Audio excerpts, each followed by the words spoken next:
আমরা তার গৃহকর্মী ফাতেমাকেও হয়তো দেখতে পাচ্ছি। রাজনীতির মঞ্চে কত নেতার ভিড়, কিন্তু খালেদা জিয়ার শেষ বিদায়ের মুহূর্তে কার চোখে সবথেকে বেশি জল? যিনি কোনো মন্ত্রী নন কোনো বড় নেতা, তবুও যার হাতেই ছিল দেশের 3 বাড়ির প্রধানমন্ত্রীর জীবন। 1.5 দশকেরও বেশি সময় ধরে গৃহকর্মীর পরিচয় পেরিয়ে তিনি হয়ে উঠেছিলেন খালেদা জিয়ার একান্ত সঙ্গী। কারাগারের অন্ধকার প্রকোষ্ঠ, গৃহবন্দিত্বের দীর্ঘদিন, হাসপাতালের নিঃসঙ্গ রাত কিংবা বিদেশ সফরের নীরব করিডোর, সবখানেই নিঃশব্দে উপস্থিত ছিলেন ফাতেমা।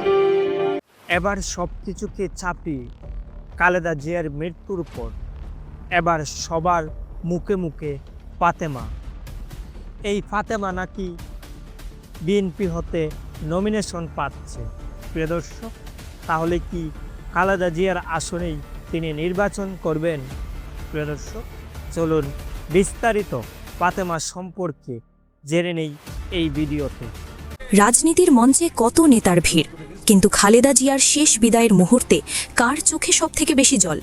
যিনি কোনো মন্ত্রী নন কোনো বড় নেতা, তবুও যার হাতেই ছিল দেশের 3 বাড়ির প্রধানমন্ত্রীর জীবন। কে এই ফাতেমা, যার জন্য তারেক রহমান নিয়েছেন এক অভাবনীয় এবং ঐতিহাসিক সিদ্ধান্ত? গুঞ্জন উঠেছে সাধারণ এক গৃহকর্মী থেকে ফাতেমাকে এবার পা রাখতে চলেছেন জাতীয় সংসদে। তারেক রহমানকে সত্যিই তাকে উপহার দিচ্ছেন বিএনপির একটি নিশ্চিত সংসদীয় আসন। ফাতেমার ভবিষ্যৎ নিশ্চিতে ঠিক কত কোটি টাকার তহবিল গঠন করেছে জিয়া পরিবার? খালেদা জিয়ার শেষ ইচ্ছা পূরণ করতেই কি ফাতেমাকে দেওয়া হচ্ছে এই রাজকীয় মর্যাদা? জানতে হলে ভিডিওটি শেষ পর্যন্ত দেখুন, কারণ পর্দার আড়ালের খবরটি আপনাকে চমকে দেবেই।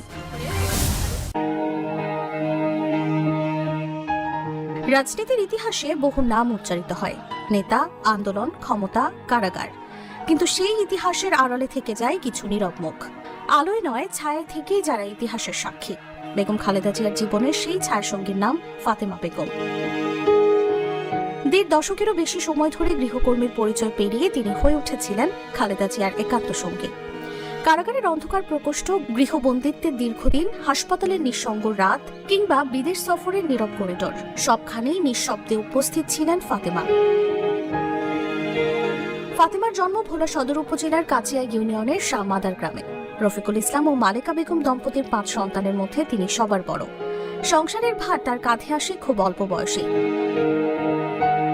একই ইউনিয়নের কৃষক মোহাম্মদ হারুন লাহারির সঙ্গে বিয়ের পর সংসার বাঁধেন। স্বামীর মৃত্যুর পর ছোট 2 সন্তান নিয়ে তিনি ফিরে যান বাবা মায়ের ঘরে। মুদি দোকানি বাবার সামান্য আয়ে সংসারের চাহিদা মেটাতে পারছিল না। তখনই জীবনের সবচেয়ে কঠিন সিদ্ধান্ত নেন, সন্তানদের গ্রামে রেখে কাজের খোঁজে ঢাকায় পাড়ি জমান। 2009 সাল, পূর্ব পরিচিত এক ব্যক্তির মাধ্যমে তিনি কাজ পান বেগম খালেদা জিয়ার বাসভবনে। সেখান থেকে শুরু হয় এক দীর্ঘ সহযাত্রা। রাজনীতির কেন্দ্রবিন্দুতে থাকা এক নারীর দৈনন্দিন জীবনের নীরব সাক্ষী হয়ে ওঠেন ফাতেমা।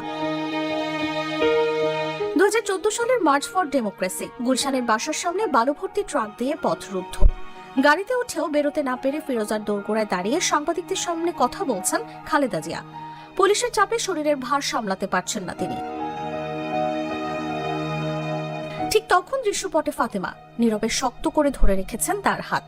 ক্যামেরা ফ্রেমে ধরা পড়ে সেই মুহূর্ত, রাজনীতির উত্তাপের মাঝেও মানবিকতার এক স্থির ছবি। 2018 সালে আদালতের রায়ে খালেদা জিয়া কারাগারে যান। আদালতের অনুমতিতে 6 দিন পর ফাতেমা প্রবেশ করেন কারাগারে। রাজনৈতিক কোনো পরিচয় ছাড়াই স্বেচ্ছায় তিনি হয়ে ওঠেন কারাবন্দী, কারণ তিনি জানতেন এই সময়ে একা থাকা মানে ভেঙে পড়া। 2021 সালে করোনা আক্রান্ত হন খালেদা জিয়া। 53 দিন হাসপাতালে ছিলেন তখন। যখন মানুষ প্রিয়জনের কাছেও যেতে ভয় পাচ্ছেন, তখন ফাতেমা ছিলেন অবিচল। সেবিকা হয়ে, সাহস হয়ে, ছায়া হয়েছিলেন খালেদা জিয়ার পাশে। সর্বশেষ লন্ডনে উন্নত চিকিৎসার সময়ও তার সঙ্গে ছিলেন ফাতেমা। আগেও বিদেশ সফরে বহুবার গেছেন। কোনো আলোচনায় নেই তার নাম, নেই কোনো বক্তব্য, তবু ইতিহাসের পাশে তার ছায়া পড়ে আছে। ফাতেমা বেগম প্রমাণ করেছেন সব সম্পর্ক ক্ষমতার নয়, কিছু সম্পর্ক শুধু দায়িত্ব আর মানবিকতার। রাজনীতির কোলাহলের ভিড়ে তিনি এক নীরব নাম। তিনি কোনো রাজনৈতিক কর্মী নন, কোনো দলীয় পদও নেই, তবু ইতিহাসের কঠিন মুহূর্তগুলোয় তার উপস্থিতি ছিল অবিচ্ছেদ্য। আওয়ামী লীগ দেখালো শিষ্টাচার, বিএনপি করলো দোষারোপ। নতুন বছরের রাজনীতি কেমন হবে? গত কয়েকদিন যাবৎ বাংলাদেশের একজন প্রধান নেত্রী বেগম খালেদা জিয়ার মৃত্যু নিয়ে 30 তারিখ মৃত্যু ঘোষিত হলো এবং 31 তারিখ বিএনপি চেয়ারপারসন এবং সাবেক প্রধানমন্ত্রী বেগম খালেদা জিয়ার জানাজা অনুষ্ঠিত হয়েছে। 30 তারিখ মৃত্যু থেকে শুরু করে আমরা আওয়ামী লীগের একটা চরম শিষ্টাচার দেখলাম। মৃত্যুর সাথে সাথে আওয়ামী লীগ প্রধান শেখ হাসিনা, তার পুত্র সজীব ওয়াজেদ জয় এই মৃত্যুর জন্য শোক জানিয়েছেন। গণতন্ত্রের জন্য বেগম খালেদা জিয়ার অবদানের কথা স্বীকার করেছেন শেখ হাসিনা এবং সজীব ওয়াজেদ জয় দুজনে। আমরা যখন শিষ্টাচার দেখলাম এবং তারও আগে যদি একটু আসি যে তারেক রহমানের দেশে ফেরা, 25শে ডিসেম্বর তিনি দেশে ফিরলেন এবং এই দেশে ফেরাটাকে আওয়ামী লীগের পক্ষ থেকে এক প্রকার স্বাগত জানানো হলো। তারেক রহমানের ফেরাটাকে আন্তর্জাতিক বিশ্বের একটা নেগোসিয়েশন বা একটা সম্মতির ভিত্তিতে ফেরাটাকে আমরা সবাই ইতিবাচক ভাবেই দেখলাম। কিন্তু জানাজার দিন 31শে ডিসেম্বর, বছরের শেষ দিন জানাজা যে হলো, সেই জানাজার যে চিত্রটা আমরা দেখলাম সেটি দুঃখজনক। আমি শুরুতেই শিরোনামটা বলেছি যে আওয়ামী লীগ শিষ্টাচার দেখালো। আওয়ামী লীগ শিষ্টাচার দেখানো প্রসঙ্গে আরেকটু বলতে হয়। শুধু আওয়ামী লীগ প্রধান শেখ হাসিনা বললেই হবে না, সজীব ওয়াজেদ জয়ের কথা প্রশংসা করলেই হবে না। আমি আমার চোখে অন্তত পক্ষে কোথাও কোনো এই যে খালেদা জিয়ার মৃত্যুকে কেন্দ্র করে কোথাও কোনো কটূক্তি, কোথাও কোনো উপহাস, কোনো কিছু আওয়ামী লীগ শিবিরে আমি দেখিনি। আমি কয়েক হাজার মানুষের তো দেখেছি অন্তত পক্ষে। আমি আওয়ামী লীগের কারো এটা নিয়ে কোনো উল্লাস করা বা এটা নিয়ে নেতিবাচক কোনো কথাবার্তা বলা, বরঞ্চ শোকাতুর হয়েছে। অনেক আওয়ামী লীগ সমর্থকও কিন্তু জানাজায় অংশগ্রহণ করেছেন, আমাকে বলেছেন। কিন্তু এটি ইতিবাচক, আমি রাজনীতিতে এটা ইতিবাচক দেখছি। কিন্তু আমার কথা থেমে যাচ্ছে। গতকালকে জানা যায় একটা বক্তব্যকে কেন্দ্র করে আমি গতকালকে আমার সোশ্যাল মিডিয়াতে স্ট্যাটাস দিয়েছি, কথা বলতে হয়তো একটু দেরিতে এলাম।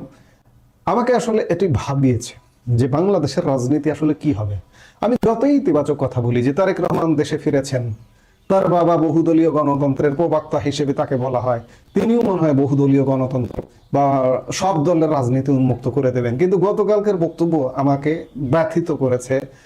গতকাল তারেক রহমান একজন মাতৃহারা বা স্বজন হারানো সন্তানের পক্ষ থেকে যে দুটো কথা বলতে হয় যে আমার মার ব্যবহারে যদি কেউ কষ্ট পেয়ে থাকেন ক্ষমা সুন্দর দৃষ্টিতে দেখবেন, কিংবা আমার মার কাছে যদি কেউ কোনো আমার মা কারো কাছে ঋণ করে থাকে তাহলে আমাকে জানাবেন, আমি ঋণ শোধ করবো। এটা হচ্ছে মৃত ব্যক্তির জন্য তার স্বজনের কমন কথা। তারেক রহমান এর বাহিরে কোনো কথা বলেননি। কিন্তু বিএনপির পক্ষ থেকে একজন বক্তব্য দিয়েছেন, একজন সিনিয়র নেতা, এবং সেটা লিখিত বক্তব্য ছিল নজরুল ইসলাম খান, বিএনপির স্থায়ী কমিটির সদস্য। এবং তার বক্তব্যকে কেন্দ্র করে গতকাল অনেক পত্রিকাতে শিরোনামও হয়েছে, যে যেমন প্রথম আলো শিরোনাম করেছে যে এই মৃত্যুর দায় থেকে ফ্যাসিবাদী হাসিনা কখনো মুক্তি পাবে না। নজরুল ইসলাম খানকে কোট করে প্রথম আলো গতকালকে শিরোনাম করেছে। নজরুল ইসলাম খান আরো কি বলছেন যে বিএনপি চেয়ারপারসন ও সাবেক প্রধানমন্ত্রী বেগম খালেদা জিয়ার মৃত্যুর দায় থেকে ফ্যাসিবাদী শেখ হাসিনা কখনো মুক্তি পাবেন না বলে মন্তব্য করেছেন দলটির স্থায়ী কমিটির সদস্য নজরুল ইসলাম খান। তিনি বলেছেন, খালেদা জিয়া দেশে বিদেশে কোনো অপশক্তির সামনে কখনো মাথা করেননি। যারা তাকে জেলে পাঠিয়েছে, যারা তাকে গৃহহীন করেছে, তারা রান্না করা খাবার খেতে পারেনি, পালিয়ে যেতে বাধ্য হয়েছে। নজরুল ইসলাম খান তার লিখিত বক্তব্যে আরো বলেন, স্বৈরাচার শেখ হাসিনা, স্বৈরাচার হুসেইন মোহাম্মদ এরশাদ, এমনকি তথাকথিত 111 সরকারের সময়ও দেশনেত্রীকে কারারুদ্ধ করা হয়। ফ্যাসিবাদী হাসিনা স্রেফ প্রতিহিংসার চরিতার্থ করার জন্য দেশনেত্রীকে তার শহীদ স্বামীর স্মৃতি বিজড়িত বাড়ি থেকে উৎখাত করেন এবং মিথ্যা অভিযোগে 17 বছরের কারাদণ্ডে দণ্ডিত করেন। তবু আধিপত্যবাদী অপরাজনীতির সঙ্গে তিনি আপোষ করেননি মত প্রকাশের স্বাধীনতা কিংবা ভোটাধিকার প্রশ্নে। ফলে তিনি হয়ে উঠেছিলেন ফ্যাসিস্ট শাসন বিরোধী লড়াইয়ের অনন্ত অনুপ্রেরণা। যাই হোক, নজরুল ইসলাম খানের এটি একটা লিখিত বক্তব্য, এবং একটা লিখিত বক্তব্য সাধারণত ভেবে চিনতে যারা লেখক তারা লেখেন, বক্তব্য যারা স্পিচ রাইটার যারা, তারা ভেবে চিনতে লেখেন যে কোন কথাটা যাওয়া উচিত, কোন কথাটা যাওয়া উচিত নয়।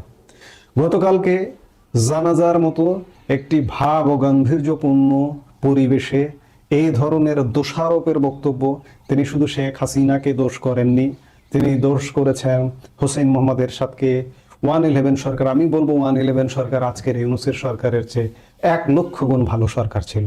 সেই সরকারকে দোষারোপ করেছেন, শেখ হাসিনাকে দোষারোপ করেছেন এবং আধিপত্যবাদী অপরাজনীতির কথা বলেছেন। আধিপত্য কার আধিপত্য? কিসের আধিপত্য? ভারত প্রসঙ্গেও আসলে ইঙ্গিত করেছেন। যাই হোক, এই বক্তব্যটা গতকালকে এটি আমরা ধরে নিতে পারি যে এটিই হচ্ছে বিএনপির দলীয় অবস্থান, এটিই হচ্ছে বিএনপির দলীয় বক্তব্য। কারণ আমি আগেও বললাম যে একটা লিখিত বক্তব্য এটা কিন্তু ভেবেচিন্তে, নজরুল ইসলাম খান কিন্তু নিজের মস্তিষ্ক থেকে তাৎক্ষণিক বক্তব্য দেননি, লিখিত বক্তব্য দিয়েছেন। এটি যদি হয় বিএনপির রাজনীতি আগামী দিনের, এই যে 26 নতুন বছরে একটা জানাজার দিনে এরকম দোষারোপ প্রতিহিংসার বক্তব্যই যদি বিএনপির স্ট্যান্ড হয়, তাহলে ভবিষ্যতের রাজনীতির জন্য অশনি সংকেত আছে, ভবিষ্যতের বাংলাদেশের জন্য অশনি সংকেত আছে। বিএনপি যদি ভারতের সম্মতিতে বাংলাদেশে এলেন, এমনকি জানাজাতে পর্যন্ত ভারত উপস্থিত হয়েছে, ভারতের প্রভাবশালী একজন ব্যক্তিত্ব এস জয়শঙ্কর বিদেশমন্ত্রী এসেছিলেন, যিনি হুটহাট কোনো জায়গায় যান না, একটা বিবৃতি দিয়ে খারিজ করে দেন, যারা ভারতের শীর্ষ 5 ব্যক্তির একজন।